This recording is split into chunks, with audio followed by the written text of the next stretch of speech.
پاکستان سے کسی نے پوچھا ہے کیا خواتین پر تراویح پڑھنا لازم ہے؟ تراویح سنت مؤکدہ ہے. سنت مؤکدہ کہتے ہیں جو فرض کی طرح اور واجب کی طرح تو نہیں ہوتی، لیکن وہ عام سنتوں کی طرح بھی نہیں ہوتی کہ اس کو چھوڑنے والے کو ملامت ہی نہ کی جائے، تو اس کو سنت مؤکدہ کہتے ہیں. عام سنتوں سے زیادہ تاکید ہے اس کی، کیونکہ نبی صلی اللہ علیہ وسلم نے جہاں بھی صیام رمضان کا ذکر کیا، قیام رمضان کا بھی ساتھ میں ذکر کیا. دن کا روزہ رات کا قیام، دن کا روزہ رات کا قیام. تو یہ قیام کیسے ہوگا؟ نبی صلی اللہ علیہ وسلم نے 3 دن یہ قیام کر کے بتایا کہ ایسے ہوگا. اس میں کتنی رکعتیں پڑھی یہ معلوم نہیں. پھر حضرت عمر رضی اللہ تعالیٰ عنہ کے عمل سے ہمیں پتہ چلا کہ بھئی وہ اس طرح سے 20 رکعتیں ہوں گی، کیونکہ پھر پوری دنیا میں حضرت عمر نے اسی کو رائج کیا اور چاروں اماموں کا اس پر اتفاق ہوا کہ 20 رکعت سے کم تراویح نہیں ہے. تو اس سے پتہ چلا کہ یہ جو قیام رمضان ہے نا، یہی تراویح ہے، اور کم سے کم یہ 20 رکعتیں. تو اس لیے، اور یہ سنت مؤکدہ ہیں کیونکہ ان کی بہت زیادہ تاکید ہے. تو سنت مؤکدہ کا حکم یہ ہے کہ مرد ہو یا عورت دونوں کے لیے ایک ہی حکم ہے، الگ الگ نہیں ہے. ہاں، مرد بہتر ہے کہ جماعت سے پڑھیں، جماعت سے سنت مؤکدہ نہیں ہے، خوب سمجھ لیں. انفرادی طور پر بھی پڑھ سکتے ہیں مرد ہو یا عورت، لیکن جماعت سے پڑھنا افضل ہے، کیونکہ حضرت عمر نے جماعت قائم کی، اور اس لیے تاکہ قرآن ختم ہو لوگوں کا. جن کو قرآن پڑھنا آتا ہے وہ جماعت کرائیں، جن کو نہیں آتا وہ قاری کے پیچھے سنیں.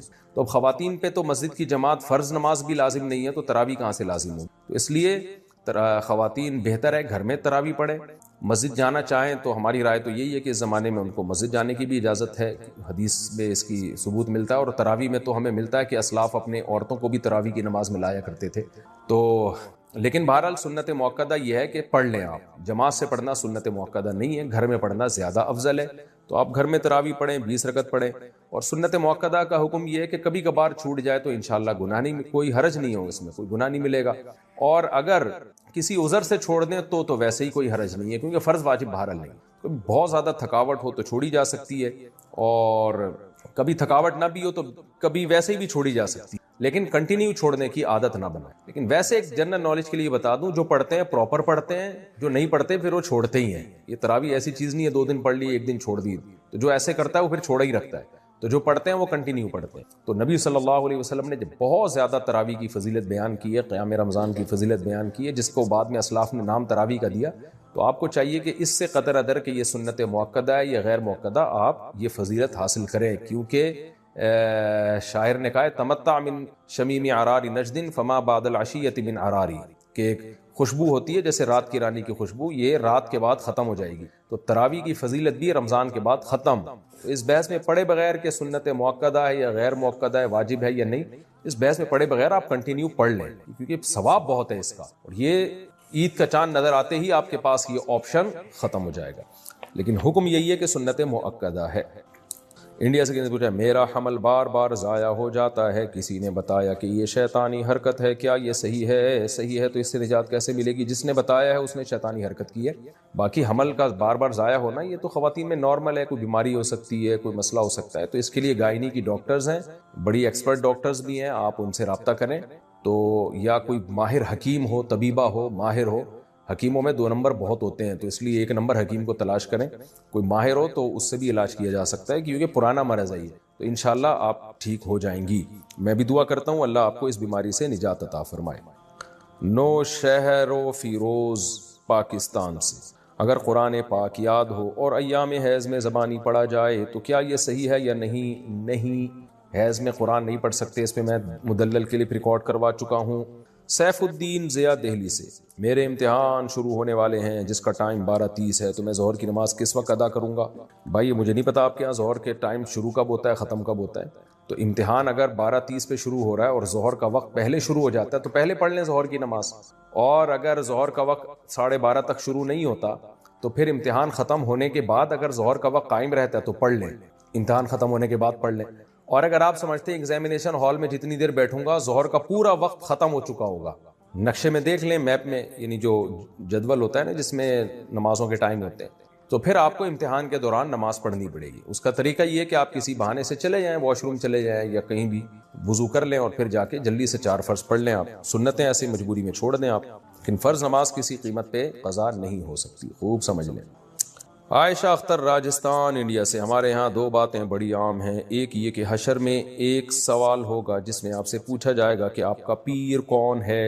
اگر اس کا جواب نہیں دے پائے تو جہنم میں جائیں گے. دوسرے یہ کہ جس کا کوئی پیر نہیں ہوتا اس کا پیر شیطان ہوتا ہے، اس لیے پیر بنانا بہت ضروری ہے۔ تو مہربانی کر کے بتائیں کیا یہ باتیں درست ہیں؟ دیکھیں پہلی بات تو بالکل ہی کالعدم ہے کہ حشر میں سوال ہوگا آپ کا پیر کون ہے، نہ پیر کا سوال ہوگا نہ منگل کا سوال ہوگا، ذہن میں رکھیں۔ باقی یہ ہے کہ جس کا پیر کوئی نہیں ہوتا اس کا پیر شیطان ہوتا ہے، یہ کسی حد تک درست بھی ہے کسی حد تک غلط بھی ہے۔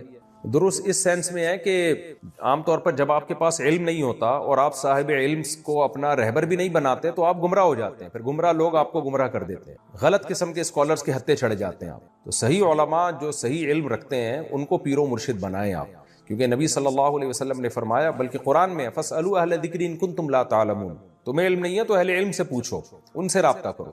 تو اس سینس میں علماء پیر و مرشد ہوتے ہیں۔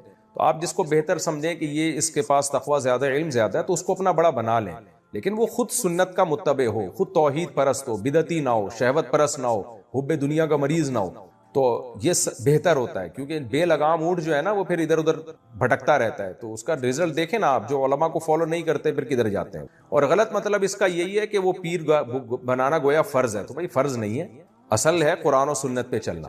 تو علماء کی رہنمائی میں قرآن و سنت پہ آپ چل لیں، بے شک کسی کو پیر و مرشد نہ بھی بنائیں، تو جو اصل ہے شریعت کو فوکس کرنا ہے۔ تو اگر کوئی پیر بنائے بغیر بھی شریعت پہ چل جاتا ہے تو پھر اس کو یہ نہیں کہا جائے گا کہ اس کے پیر شیطان ہے۔ ہاں چلے وہ علماء کی نگرانی میں ہی، تو عملی طور پر علماء ہی کو پیر بنائے گا وہ، لیکن زبان سے نہیں کہے گا کہ میرے پیر ہیں وہ۔ محمد حارث انگلینڈ سے، یہاں 90% مرغی کے انڈوں میں سرخ اسپاٹس ہوتے ہیں، معلوم ہوا ہے کہ مرغی کی فارم میں چہل قدمی کی وجہ سے یا دیگر کسی وجہ سے کوئی نس ڈیمیج ہو جاتی ہے، رہنمائی فرمائیے۔ دیکھیں مجھے نہیں پتا یہ سرخ اسپاٹس کیوں ہوتے ہیں، لیکن حقیقت میں اگر انڈا وہ اتنا خراب ہو جائے، ٹائم گزرنے کی وجہ سے اس میں سرخ اسپاٹ پیدا ہو جائے، تو پھر اس کا کھانا جائز نہیں ہے، کیونکہ وہ سڑنے لگتا ہے، وہ خبائث میں داخل ہو جائے۔ تو اب یہ آپ کو پولٹری فارم والے ہی بتائیں گے کہ سرخ اسپاٹ کس چیز کا ہے، بلڈ کا ہے پھر تو غلط ہے، بلڈ کا اگر نہیں ہے تو پھر ٹھیک ہے۔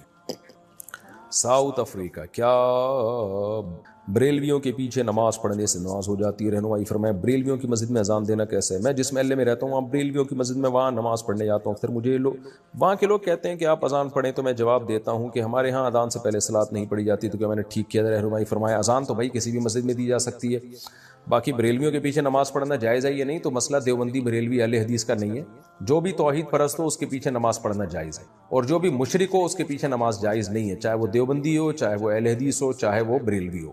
تو اب شرک کسے کہتے ہیں؟ اللہ کے سوا کسی اور کو یہ سمجھنا کہ وہ اسباب سے ہٹ کے میری مدد کر سکتا ہے، تو یہ شرک ہے۔ تو چاہے وہ دیوبندی کرے چاہے اہل حدیث کرے، بعض دیوبندی بھی ایسا کرتے ہیں کہ وہ ایسے ان کے عقیدے خراب ہو گئے ہیں کہ وہ شرکی حد تک پہنچے ہوئے ہیں، ایسے پیر و مرشد جاہل ہیں، دیوبندیوں میں بھی کہتے ہیں اپنے آپ کو دیوبندی ہیں، لیکن ان کے یہ عقیدے ہیں کہ نبی صلی اللہ علیہ وسلم جو ہے، ہم جہاں سے آپ کو پکاریں آپ ہماری جواب کا جواب دیتے ہیں اور ہماری پکار پہ لبیک کہتے ہیں، اس طرح کے ان کے بھی عقیدے ہیں۔ بریلویوں میں بھی ایسے لوگ ہیں، اور شاید اہل حدیث میں بھی ہوں ایسے، لیکن میرا خیال ہے اہل حدیث میں ذرا مشکل ہی ہے اس طرح کے لوگ ہوں، لیکن جاہل پیر جہاں بھی ہوں گے، تو کیونکہ اہل حدیثوں میں تصوف نہیں ہے تو ان میں یہ چیزیں ذرا کم ہیں، لیکن دیوبندیوں میں بھی کم ہیں، لیکن یہ نہیں ہے کہ نہیں ہے۔ بعض دیوبندی ہم نے پیروں میں دیکھے ہیں جاہل قسم کے، تو وہ اصل میں دیوبندی ہیں ہی نہیں، لیکن لیبل ان کے ساتھ دیوبندیوں کا لگا ہوا ہے۔ اور بریلویوں میں بھی جو مستند ان کے علماء ہیں وہ اس شرک کی نفی کرتے ہیں، لیکن جو بہت ہی ایکسٹریم لیول پہ گئے ہوئے ہیں وہ یا رسول اللہ مدد اور نبی صلی اللہ علیہ وسلم کو ہر جگہ حاضر ناظر سمجھتے ہیں جسم کے ساتھ، تو یہ شرک ہے۔ تو ایسا کوئی بھی امام ہوگا اس کی اقتداء میں نماز جائز نہیں ہوگی۔ تو مسئلہ دیوبندی بریلوی اہل حدیث کا نہیں ہے، مسئلہ یہ ہے کہ صحیح العقیدہ کے پیچھے نماز ہو جاتی ہے، جو شرکی عقیدہ رکھتا ہو اس کے پیچھے نماز نہیں ہوتی۔ عبداللہ آفریدی یو کے سے، یہاں پر ایک مسجد میں بریلوی لوگ اذان سے پہلے اور اذان کے بعد بھی کچھ پڑھتے ہیں، تو ان کے پیچھے نماز پڑھ سکتے ہیں یا نہیں؟ یہ مسئلہ بھی میں نے بتایا ہے کہ بات دیوبندی بریلوی کی نہیں ہے، بات یہ ہے کہ جس کا عقیدہ شرکیہ ہو، چاہے وہ دیوبندی ہو، چاہے بریلوی ہو، چاہے اہل حدیث ہو، اس کے پیچھے نماز نہیں ہوگی، اور جس کا عقیدہ شرکیہ نہیں ہے اور اسلام کے بنیادی عقیدوں کا وہ منکر نہیں ہے، اس کے پیچھے نماز ہو جائے گی، چاہے بریلوی ہو، چاہے دیوبندی ہو، چاہے اہل حدیث ہو۔ انڈیا سے کسی نے پوچھا ہے، میرا ایک لڑکی سے نکاح ہوا تھا جس کو میں بالکل بھی پسند نہیں کرتا تھا اور نہ کر رہا ہوں۔ عجیب آدمی ہے بھائی، جب سے یہ نکاح ہوا ہے اس وقت سے اب تک بے سکون ہوں، میری صحت بھی بہت خراب ہے، جب بھی اس سے بات کرتا ہوں تو اور بھی بے سکونی ہو جاتی ہے، نفرت ہوتی جا رہی ہے، کسی بھی چیز میں دل نہیں لگ رہا، میرے حالات بہت خراب ہیں، دل جیسے بجھ سا گیا ہے، میرے حالات کی وجہ سے میرے والدین پر بھی برا اثر پڑ رہا ہے، میں کیا کروں؟ آپ ایک اور شادی کر لیں میرے بھائی، اس بیچاری کو آپ چھوڑیں گے تو آج کل پتہ ہے طلاق کے بعد لڑکیوں کا ہوتا کیا ہے، اور دوسری بات آپ کی غلطی ہے، آپ کو دیکھ بھال کے شادی کرنی چاہیے تھی. اگر آپ کو بالکل بھی پسند نہیں تھی تو آپ اڑ جاتے. آپ نے دوسرے کی زندگی کو اپنی ماں باپ کی بھینٹ کیوں چڑھا دیا بھائی؟ لڑکا کہتا ہے میرے ماں باپ کا دباؤ تھا. بھائی صاحب آپ جو ہے نا ماں باپ کے کہنے میں آ کے آپ کسی لڑکی کی زندگی آپ برباد کر رہے ہو. تو آپ کو اگر نہیں کرنی تھی آپ کہہ دیتے کہ بھئی یہ نہیں ہو سکتا، میں کسی صورت میں قبول نہیں کروں گا. دیکھا ہی ہوگا نا آپ نے، یا بغیر دیکھے کر لیا آپ نے. تو اب اگر آپ نے اس کو دھوکہ دیا اور اس بیچاری کو جو ہے نا ماں باپ کے کہنے پر نہ چاہتے ہوئے بھی شادی کر لی، تو اس میں لڑکی کا کیا قصور ہے؟ تو اس صورت میں ہم کبھی بھی طلاق کا مشورہ نہیں دیتے. لڑکیوں کے ساتھ حالات بہت خراب ہو جاتے ہیں طلاق کے بعد. تو آپ کے پاس اللہ نے ایک آپشن دیا، 3 مزید شادیاں کریں آپ. اور میں انشاءاللہ آپ کو دعوے سے کہتا ہوں، جب آپ ایک اور شادی کریں گے تو اس پہلی بیوی سے بھی آپ کو محبت ہو جائے گی، کیونکہ آپ کی ایک ڈیزائرز ہیں، جو جسمانی ڈیزائرز ہیں، وہ جب دوسری بیوی سے پوری ہوں گی تو اس کو آپ اس طور پر قبول ذہن کر لے گا کہ بھئی چلو میرے نکاح میں یہ پہلی عورت ہے جو میرے نکاح میں آئی ہے. انسان کو پہلی بیوی سے اس بیس پہ بھی محبت ہوتی ہے کہ میں جب کما رہا تھا تو پہلی عورت میری زندگی میں آئی ہے. تو یہ بھی ایک وجہ ہوتی ہے. اب آپ دیکھیں نا، لوگوں کی بیوی بوڑھی ہو جاتی ہے پھر بھی لوگ محبت کر رہے ہوتے ہیں. کیوں بھائی؟ یہ میری جو ہے نا زندگی میری اس کے ساتھ گزری ہے. تو میں مشورہ آپ کو نہیں دوں گا. باقی شرعی حکم کیا ہے؟ شرعی حکم یہ ہے کہ مرد جب طلاق دینا چاہے کسی معقول وجہ سے وہ طلاق دے سکتا ہے، بشرطے کہ طہر میں، پاکی کے ایام میں 1 طلاق دے، ہم بستری کیے بغیر، وہ جو طلاق کا سنت طریقہ ہے. تو اس طریقے سے طلاق دیں گے، طلاق ہو تو جائے گی، لیکن بہرحال شریعت نے اس کو ناپسند کی ہے. اب غض الحلال، حلال ہونے کے باوجود ناپسند کی. تو حلال ہے آپ کے لیے ایسی لڑکی کو ڈیورس دینا، لیکن بہرحال ناپسندیدہ کام ہے. تو ناپسندیدہ کام کے کبھی بھی مشورے نہیں دیے جا سکتے. اور خاص طور پر اپنی بہن بیٹیاں، جو آپ کی بیٹیاں بعد میں ہوں گی، ان کو سامنے رکھ کے سوچیں کہ طلاق کے بعد بیچاری لڑکیوں کا حشر کیا ہوتا ہے. اس لیے آپ ان کو اتنا زیادہ بوجھ دل پہ نہ لیں، ایک اور شادی کریں اور اس کے ساتھ جو ہے انشاءاللہ اس کے بعد آپ کے دل میں اللہ اس کی محبت بھی انشاءاللہ ڈال دے گا.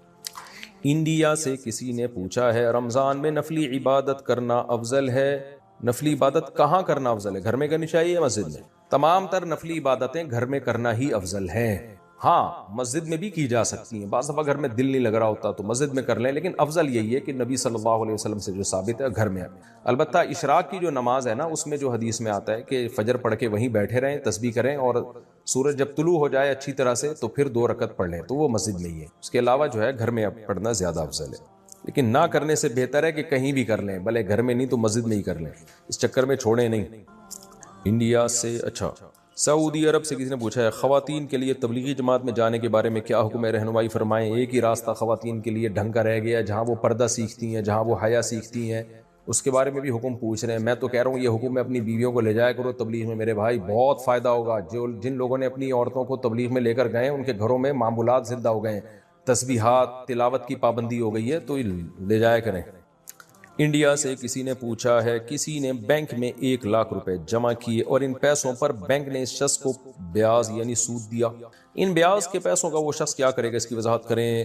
غلط کام کیا اس نے، بینک نے کیوں سودی بینک میں رکھے؟ بہرحال اب رکھ لیا تو جو سود ملا ہے اس کو لے لے اور ثواب کی نیت کے بغیر صدقہ کر دے. عرفان صاحب ہندوستان سے پوچھتے ہیں ہم 6 بہن بھائی ہیں اور 2 بھائی اور 4 بہنیں. الحمدللہ میری ماں اور باپ ٹھیک ہیں اور میرے ساتھ رہ رہے ہیں. میرے والد کے پاس 3 جائیدادیں تھیں جن میں انہوں نے میری بہنوں کی شادیوں کے لیے 2 جائیدادیں بیچی تھیں اور ان کی شادی میں انہوں نے انہیں سونا اور پیسہ اور دیگر گھریلو ضروریات جیسی قیمتی چیزیں دے دی تھیں. اور میرے والد نے انہیں بتایا تھا کہ میں نے آپ کی خاطر کروڑوں کی 2 جائیدادیں بیچی ہیں، آپ کو پیسے اور سونا دیا ہے اور آپ کی شادیاں اچھے طریقے سے کی. باقی جائیداد ان 2 بیٹوں کی ہوگی جو میں اور میرا بھائی ہیں، اور وہ بھی اس وقت اس پر راضی ہو گئے تھے. اب اتنے سال گزر چکے کہ میری بہنیں اس پراپرٹی میں حصہ مانگ رہی ہیں جو میری اور میرے بڑے بھائی کی ہے. میرے والد اور والدہ اب بھی ایک ہی فیصلے پر ہیں کہ باقی ماندہ جائیداد مجھے اور میرے بھائی کو تقسیم کر دیں. الحمدللہ ہماری بہنوں کی اچھی جائیدادیں ہیں، لیکن پھر بھی وہ اس جائیداد میں حصہ کا مطالبہ کر رہی ہیں جو میرے والد نے میرے اور میرے بھائی کے لیے رکھی ہے.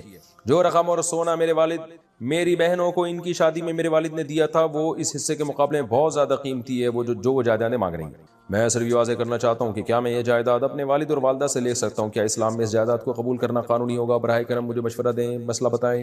دیکھو ابھی آپ کے والد صاحب زندہ ہیں تو اس میں نہ بہنوں کا حق ہے نہ آپ کا حق ہے، لیکن آپ کے ابا نے جب کروڑوں کی جائیدادیں یا کروڑوں روپے بیٹیوں کو دے دیے تو اب ابا کو چاہیے کہ اتنا ہی پیسے بیٹوں کو بھی دیں. یہ کہنا کہ جائیداد میں بیٹیوں کا حصہ نہیں ہے یہ غلط ہے، کیونکہ ابا کے انتقال کے بعد جتنا ابا کا مال ہوگا دوبارہ سے اس میں پوری وراثت تقسیم ہوگی اور بہنوں کو بھی پورا حصہ ملے. تو اب اس کا یہی حل ہے کہ ابا چونکہ ابھی زندہ ہیں تو زندگی میں یہ کام کر لیں کہ جب بہنوں کو دے دیا ہے تو پھر بیٹوں کو بھی ان کا حصہ زندگی میں دے کے ہینڈ اوور کر دیں. یہ کہنا کافی نہیں ہے کہ میرے مرنے کے بعد بیٹیوں کا حصہ نہیں ہے. نہ، ابا کا انتقال ہوگا تو مرنے کے بعد دوبارہ بیٹیوں کا حصہ ملے گا، کیونکہ وراثت مرنے کے بعد اس کا حق ثابت ہوتا ہے. تو جو حق ثابت ابھی ہوا ہی نہیں، ابا وہ اس سے دستبردار کر ہی نہیں سکتے. تو اس لیے ابھی سے ابا بیٹوں کو دے کے ہینڈ اوور کر دیں گے تو ٹھیک ہو جائے گا، نہیں کریں گے تو اس جائیداد میں بیٹیوں کا پورا پورا حصہ ہوگا. وحید احمد ضلع مستونگ بلوچستان سے. مفتی صاحب، میرا سوال یہ ہے کہ کیا خرگوش حلال ہے یا نہیں؟ اکثر لوگ کہتے ہیں کہ حرام ہے. غلط کہتے ہیں بھائی، خرگوش حلال ہے، اس کی حلت حدیث سے ثابت ہے. خرگوش اصل میں شاید حرام اس لیے کہتے ہیں، خر کہتے ہیں گدھے کو عربی میں، اور گوش کان کو کہتے ہیں. تو گدھے جیسے اس کے کان ہوتے ہیں نا، تو شاید اس وجہ سے لوگ سمجھتے ہیں کہ یہ گدھے کے حکم میں ہے. تو لوگوں کو بتا دیا جائے کہ یہ گدھے جیسا کان ہے، خالی ہے، خود گدھا نہیں ہے یہ. تو کان نہ کھائیں آپ، باقی باڈی کھا لیں آپ. تو باقی خرگوش حلال ہے، صحیح حدیث سے یہ بات ثابت ہے اور اجماع امت سے ثابت ہے، کھا سکتے ہیں. پاکستان سے کسی نے پوچھا ہے فرض نماز میں پڑھے جانے والے نفل کھڑے ہو کر پڑھنے چاہیے یا بیٹھ کر؟ کھڑے ہو کر پڑھنے چاہیے نوافل فرض نماز کے بعد، یا کبھی بھی جب نفل پڑھتے ہیں تو کھڑے ہو کر پڑھنے میں ڈبل ثواب ہے، بیٹھ کے پڑھنے میں آدھا ثواب. عرفان صاحب ہندوستان سے پوچھتے ہیں ہم 6 بھائی بہن ہیں، 2 بھائی اور 4 بہنیں. اچھا یہ تو ہو گیا مسئلہ. شہباز احمد بہار انڈیا سے، کیا بنا توبہ کے قضا نماز ہو جائے گی؟ کافی بار میں جان بوجھ کر نماز چھوڑ دیتا ہوں، پھر جب وقت ملتا ہے تو اس کی قضا پڑھ لیتا ہوں، جبکہ میں توبہ نہیں کرتا اور دل میں نیت بھی نہیں ہوتی کہ آئندہ نہیں چھوڑوں گا. تو کیا ایسے میں میری نماز ہو جائے گی؟ قضا کرنا نماز کا سب سے بڑا گناہ ہے، چھوٹا گناہ نہیں ہے. تو یہ ہلکی بات نہیں ہے جو آپ نے لکھ دی کہ میں نماز قضا کر دیتا ہوں. بھائی آپ نماز اللہ نہ کرے قضا ہو جائے، سچی توبہ بھی کریں اور پھر اپنے اوپر کوئی سزا بھی رکھیں، کوئی کفارہ دیں، جرمانہ دیں اپنے اوپر، تاکہ نماز قضا ہونے سے اپنے آپ کو بچائیں. کھانا چھوڑ دیں ایک ٹائم کا جب جو نماز آپ سے چھوٹتی ہے. تو توبہ کرنے سے باقی یہ کہ گناہ معاف ہوتا ہے اور آئندہ آپ دوبارہ سے پھر عزم کریں نماز پڑھنے کا، لیکن یہ چھوٹا گناہ نہیں ہے، یہ ذہن میں رکھیں. پاکستان سے نے پوچھا اگر ایک ہی کمرے میں نماز پڑھی جا رہی ہو اور دوسری طرف کوئی آواز بند کر کے موبائل استعمال کر رہا ہو، یعنی کوئی تصویر یا ویڈیو ہی دیکھ رہا ہو اور موبائل کی پچھلی سائیڈ نماز پڑھنے والے کی طرف ہو، تو کیا نماز قبول ہو جاتی ہے؟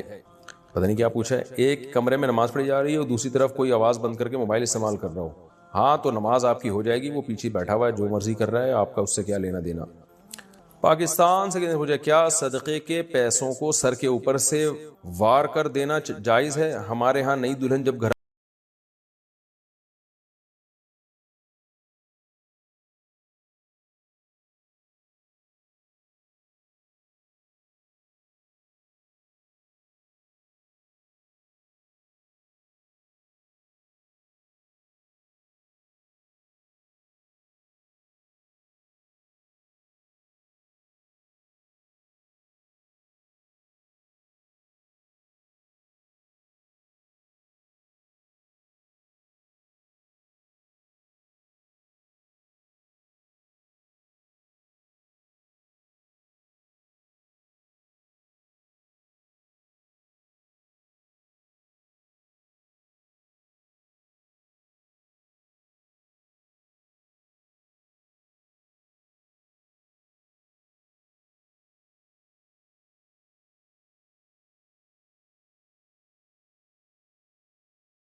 نیٹ پر کوئی فحش چیز دیکھ رہے ہو، زنا کر رہے ہو، کچھ حرام کھا رہے ہو، تھوڑی دیر کا گناہ ہے، لذت تھوڑی دیر کی، مزہ تھوڑی دیر کا.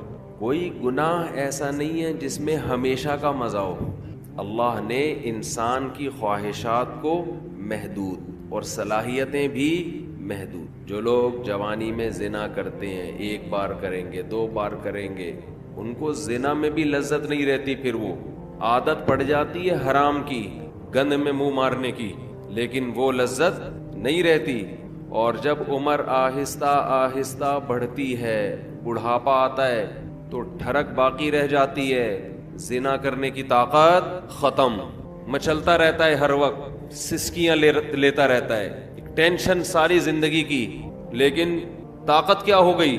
خوب سمجھ لے، جو جوانی میں زنا کرتا ہے، خوب سمجھ لے، بڑھاپے میں زنا کا جذبہ کبھی بھی ختم، بول لینا، نہیں ہوتا. اس خوش فہمی میں نہ رہنا کہ ہم جوانی میں زنا کر رہے ہیں تو بڑھاپے میں خود ہی چھوٹ جائے گا. نا نا نا نا نا نا نا، یہ بہت بڑی بھول ہے. زنا کا شوق بڑھاپے میں، اگر جوانی میں نہیں چھوڑا زنا تو بڑھاپے میں یہ شوق ختم نہیں ہوتا. اب خود سوچو، ایک چیز کا شوق باقی ہے لیکن اس کی طاقت ختم ہو گئی، کس قدر ٹینشن ہے، کس قدر عذاب ہے یہ. جن لوگوں کو جوانی میں لڑکوں سے بدفعلی کی عادت ہو، خوب سمجھ لو، بڑھاپے میں یہ عادت کم نہیں ہوتی بلکہ بڑھتی ہے، لیکن برائی کی طاقت ختم ہو جاتی ہے. ایسے لوگوں کا بڑھاپا جوانوں سے زیادہ بدتر گزرتا ہے، بہت خطرناک. اللہ نے بڑھاپے میں یہ خاصیت رکھی ہے کہ جو چیز آپ میں جوانی میں ہوتی ہے، جو چاہتیں بڑھاپے میں وہ کم ہونے کے بجائے بڑھتی ہیں. سمجھ رہے ہیں کہ نہیں سمجھ رہے؟ بار بار حدیث پیش کر چکا ہوں میں. نبی صلی اللہ علیہ وسلم نے فرمایا، یحرم ابن آدم ویشب فیہ اثنتان، الحرص علی المال وطول الامل. نبی صلی اللہ علیہ وسلم نے فرمایا، انسان جیسے جیسے سے بوڑھا ہوتا ہے، عمر بڑھتی ہے، 2 چیزیں اس میں جوان ہوتی چلی جاتی ہیں. کیا مطلب؟ طاقت پکڑتی ہیں 2 چیزیں. جسم جیسے جیسے کمزور ہو رہا ہے نا عمر بڑھنے سے، 2 چاہتیں اس میں کمزور ہونے کے بجائے جوان ہو رہی ہیں. ایک لمبی لمبی امیدیں، دوسرا حرص، لالچ، مال کی ہوس، یہ کم ہونے کے بجائے بولو بڑھتی ہے. پہلی بات تو یہ سمجھ لیں کہ نبی نے یہ نہیں فرمایا کہ انسان جیسے جیسے بوڑھا ہوتا ہے 2 چیزیں پیدا ہوتی ہیں، یہ نہیں فرمایا، بلکہ فرمایا 2 چیزیں، 2 برائیاں جوان ہوتی ہیں. جوان وہی چیز ہوتی ہے جو پہلے پیدا ہو چکی ہو. اس حدیث کا صاف مطلب ہے کہ جوانی میں اگر ان 2 چیزوں کو ختم کر دیا، برائیوں کو، تو پھر بڑھاپے میں یہ 2 چیزیں جوان نہیں ہوتی. جب ہیں ہی نہیں تو جوان کہاں سے ہوں گی؟ اور اگر جوانی میں ان 2 برائیوں کو آپ نے ختم نہیں کیا تو اس امید پہ مت رہنا کہ جب بوڑھا ہو جاؤں گا تو یہ 2 برائیاں مجھ سے ختم ہو جائیں گی. نا نا نا نا، بڑھاپے میں یہ بڑھیں گی. میں سمجھا پا رہا ہوں اپنی بات؟ لوگ کیا کرتے ہیں، جوانی میں پلان بنا رہے ہوتے ہیں، موت کی تیاری نہیں کرتے نا. یہ پروجیکٹ، یہ پروجیکٹ، یہ پروجیکٹ، پیسوں کی ہرس، لالچ، یہاں سے گھسیٹو، میرا بحریہ ٹاؤن میں اس کے 2 پلاٹ، میرے 3 ہونے چاہیے. یہ شوق ہوتے ہیں نا جوانی کے، اس کی 2 شادیاں، میری 3 ہونی چاہیے، اس کی 3 تو میری 4 ہونی چاہیے.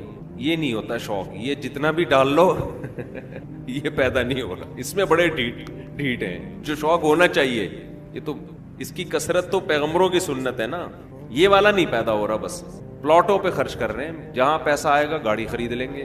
ہم کہتے ہیں نبی صلی اللہ علیہ وسلم نے فرمایا، دنیا میں سب سے قیمتی سرمایہ نیک عورت ہے، اس پہ خرچ کرنے کے لیے تیار نہیں. کہہ رہے نہیں، ایک اور گھر بنا لو، ایک اور گاڑی خرید لو. چلو آپ کی ٹینشن ہے، آپ جو مرضی کریں. تو پھر میرا بیان کا رخ چینج ہو جاتا ہے. تو 2 برائیاں. جوان آدمی کیا کرتا ہے، بحریہ ٹاؤن میں 2 پلاٹ ہونے چاہیے، اس کے پاس اس کے 1 کروڑ روپے کماتا ہے تو میں 2 کروڑ روپے کماؤں. اس کو جب موت یاد دلائی جائے کہ ابے تھوڑے دنوں میں مر جائے گا، قبر، جب تو پلاٹ خریدتا ہے تو قبرستان بھی تو جا کے دیکھا کرنا، قبرستان بھی تو جا کے دیکھ، تھوڑے دنوں میں وہاں جائے گا. تو شیطان اسے کیا کہتا ہے، بھائی تھوڑے دنوں میں کون آ رہا ہے، ابھی تو میں 30 سال کا ہوں، ابھی تو میں 35 سال کا ہوں، ابھی تو میں 25 سال کا ہوں، ابھی تو بڑا ٹائم ہے، ابھی تو میں ابا بنوں گا، پھر دادا بنوں گا، نانا بنوں گا، پھر بچے بڑے ہوں گے، بہت ٹائم ہے. تو وہ دنیا کی یہ ہوس جوانی میں ختم کرنے کی کوشش نہیں کرتا، اور وہ یہ سمجھتا ہے کہ جب میری ایج زیادہ ہوگی، بال سفید ہوں گے، کمر جھک جائے گی، کڈنی کا پرابلم، ہارٹ کا پرابلم شروع ہوگا، تو مجھے خود ہی اس دنیا سے رغبت ختم ہو جائے گی. ٹھیک ہے، پھر قبر کی بھی تیاری کر لیں گے، پھر یہ بزنس میں، کاروبار میں دل کو اٹکانے کی کوشش نہیں کریں گے، پھر بحریہ ٹاؤن گیا تیل لینے، پھر جا کے قبرستان دیکھ لیا کریں گے. تو حدیث کا مطلب یہ ہے کہ یہ آپ کی خوش فہمی ہے، ایسا ہونے والا نہیں ہے. یہ دماغ سے نکال دو. جیسے جیسے عمر بڑھے گی نا، یہ لالچ اور طول الامل، لمبی امیدیں کا کیا مطلب؟ میں بھی نہیں مروں گا، یہ امیدیں کم نہیں ہوں گی بلکہ بڑھیں گی. اور پیسوں کی جو محبت ابھی آپ کے دل میں ہے یہ کم نہیں ہوگی، یہ محبت اور زیادہ بڑھے گی. میں کمال ہے نبوت کے علوم پر، ہم نے اپنی زندگی میں جو بوڑھے ہیں نا، جنہوں نے جوانی میں لالچ ختم نہیں کی، بالکل 100% اس حدیث کے مطابق ان کو پایا ہے، بالکل 100%. میں نے اپنی زندگی میں، ہم نے دونوں طرح کے بوڑھے دیکھے ہیں، سخی بھی اور کنجوس بھی. اچھا، پہلے تو میں حدیث کی تشریح ذرا مکمل کر دوں، پھر مثالوں سے بات سمجھاؤں گا. حدیث میں جب بھی یہ آتا ہے نا کہ یہ 2 چیزیں ایسی ہیں یا 3 چیزیں، تو یاد رکھو حدیث میں وہ عدد مقصود نہیں ہوتا. یہاں سے بہت سے لوگ دھوکہ کھاتے ہیں. میری ایک اہل حدیث عالم سے بحث ہوئی، وہ ایصال ثواب کے منکر نا، کہ میت کے لیے آپ کوئی نیکی کر کے اس کو ثواب نہیں پہنچا سکتے. میں نے کہا دلیل کیا ہے؟ کہنے لگے حدیث میں آتا ہے 3 چیزوں کا ثواب ملتا ہے: صدقہ جاریہ، جو اولاد آپ کے لیے دعا کرے، اور علم ينتفع به، وہ علم جو آپ چھوڑ کے جائیں. 3 ہیں، چوتھی کوئی نہیں ہے. بھائی حدیث میں جب بھی یہ آتا ہے نا یہ 3 کا عدد، یہ 4 کا عدد، تو اس پر امت کا اجماع ہے کہ اس سے وہ عدد میں محصور نہیں ہوتا. اس کا مطلب ہے کہ یہ 3 تو ہیں، جو بھی اس معنی کی ہوں گی وہ سب اسی میں داخل ہیں.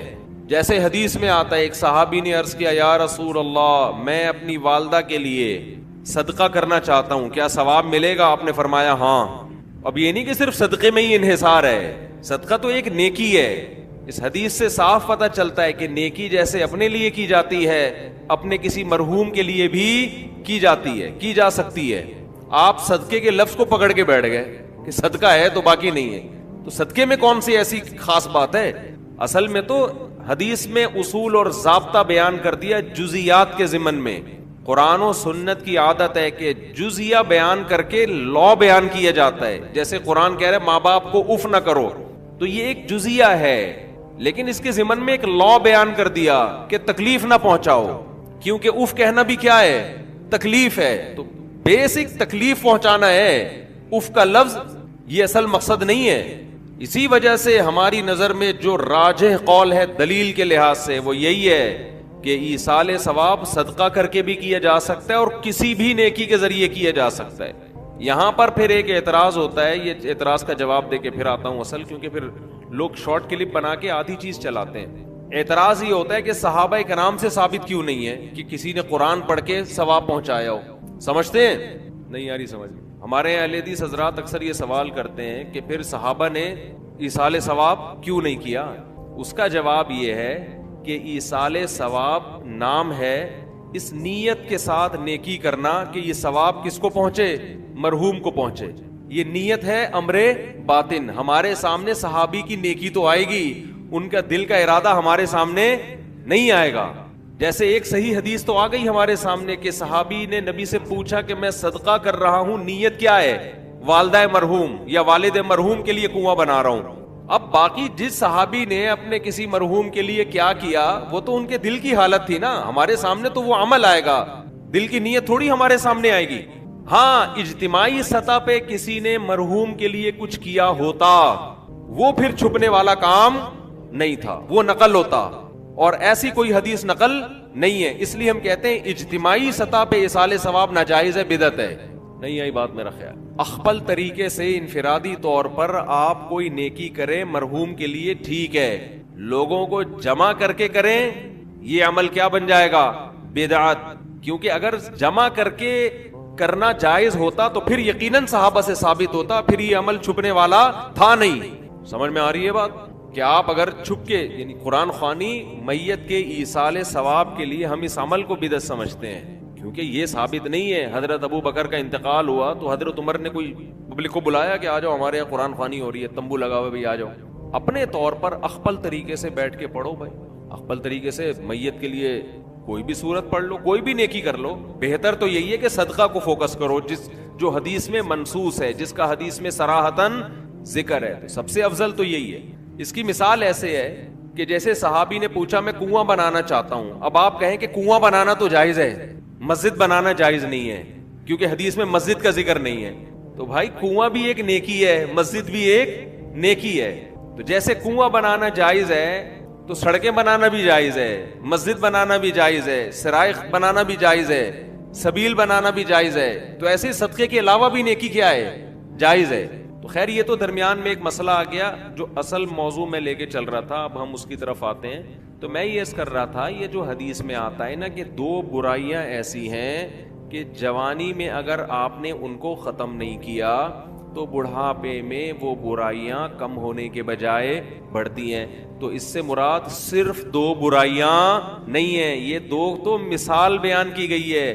مطلب یہ کہ انسان میں جتنی خواہشات ہیں اگر جوانی میں ان خواہشات کو ختم نہیں کیا تو بڑھاپے میں وہ خواہشات کم نہیں ہوں گی بلکہ اور زیادہ بڑھ جائیں گی. لوگ کہتے ہیں بڑھاپے میں تو انسان کمزور ہو جاتا ہے تو خواہشات بڑھیں گی کیسے؟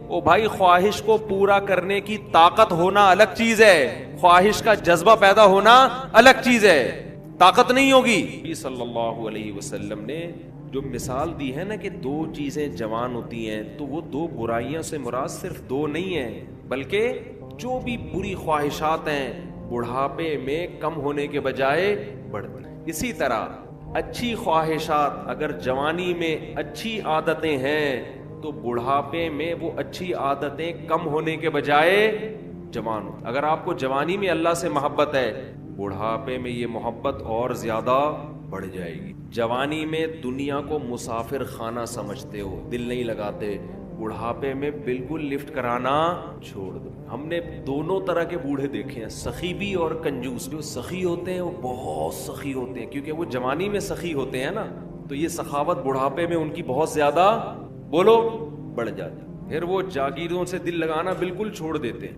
بالکل چھوڑ دیتے ہیں. اور جو کنجوس ہوتے ہیں نا جوانی میں، بڑھاپے میں اللہ کی پناہ آدمی کانوں کو ہاتھ لگ، نوٹ نظر نہیں آ رہے ہوتے، ایسے ایسے گن رہے ہوتے ہیں بیٹھ کے. یہ میں نے اپنی آنکھوں سے دیکھا ہے، نظر نہیں آ رہا نوٹ، دیکھ رہے ہیں یار کم تو نہیں پڑا، یوں یوں یوں کر کے نا چیک کر رہے ہیں کہ اس میں اصلی ہے. ابے اب تو نقلی بھی ہے تو کیا کرنا ہے؟ اب تو اگر نقلی بھی ہے تو اپنے دانت نہیں ہے کھانے کے لیے، پیٹ میں آنت نہیں ہے کھانے کے لیے، چبانے کے لیے دانت نہیں، کھانے کے لیے آنت نہیں، تو اصلی نقلی کا رہ کیا گیا؟ شوگر کے آپ مریض ہیں، مٹھائی آپ نہیں کھا سکتے. اب تو آپ کو بچے پال رہے ہیں، اللہ اللہ کرو، مصلے پہ ٹائم گزارو اور نکل لو پتلی گلی سے. اللہ زندگی دے سارے بوڑھوں کو، لیکن اب تو یہ سوچ ہونی چاہیے نا. نہیں جناب ایسے ایسے گر رہے ہوتے ہیں، اتنے لالچ، اتنی ہوس، دل، اور ایسا پراپرٹی میں دل لگائیں گے، ادھر پلاٹ. ایک بوڑھے کا فون آیا میرے پاس، کی غیبت اس لیے نہیں، کسی کو کیا پتا کس کی بات کر رہا ہوں، میرا خیال ہے 85 سال تو کی عمر ہو اور 10 قسم کی بیماریاں. کہنے لگے، رو رہے تھے میرے بیٹے کا کاروبار کا نقصان ہو گیا، گھر میں بڑے مسائل آ رہے ہیں، رزق کی تنگی ہے، میں بہت ٹینشن میں ہوں. میرا دل مجھے ترس آیا، میں ان کا مذاق نہیں اڑا رہا، مجھے ترس آیا. میں ان سے کہوں کہ حضرت آپ کی کیا رزق کی تنگی، آپ کی زندگی گزر چکی ہے، آپ نے ویسے ہی 2 پاپے صبح چائے میں ڈال کے کھانے ہیں بھائی، دوپہر دھونے والے کھچڑی کے کھانے، زندگی گزر گئی. اب ان چیزوں میں کیا رکھا ہے؟ جو بیٹا جس کا کاروبار ڈوب گیا اس کو اتنی ٹینشن نہیں ہو رہی، جس نے آگے زندگی گزارنی ہے ابا کو اس سے زیادہ ٹینشن ہو رہی.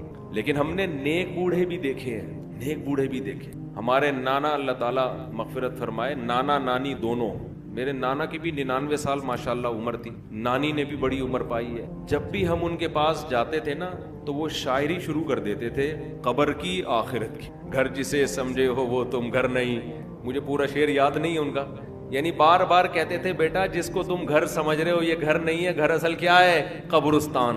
اور سخاوت ایسی، کھلا رہے کھلا رہے کھلا رہے، ہر وقت کچن میں کھانا بنتا رہتا تھا. مسجد کے امام بھی تھے ہمارے نانا، تو جو گلی محلے میں جا رہا ہے نا اس کو بلایا, ادھر آپ بیٹھ. گھر والوں کو ٹینشن دی ہوئی تھی کھانا لے کر آؤ اس کے لیے, تو گھر والے بھی تنگ آ گئے تھے. تنگ آنے کا مطلب ظاہر ہے بار بار کھانا گھر میں پکتا رہے, لیکن سخاوت تو تھی نا. تو ایسے بھی دیکھے ہیں کہ بھائی یہ گھر ور کچھ ان کو کوئی دلچسپی نہیں ہوتی پلاٹوں میں, جائیدادوں میں,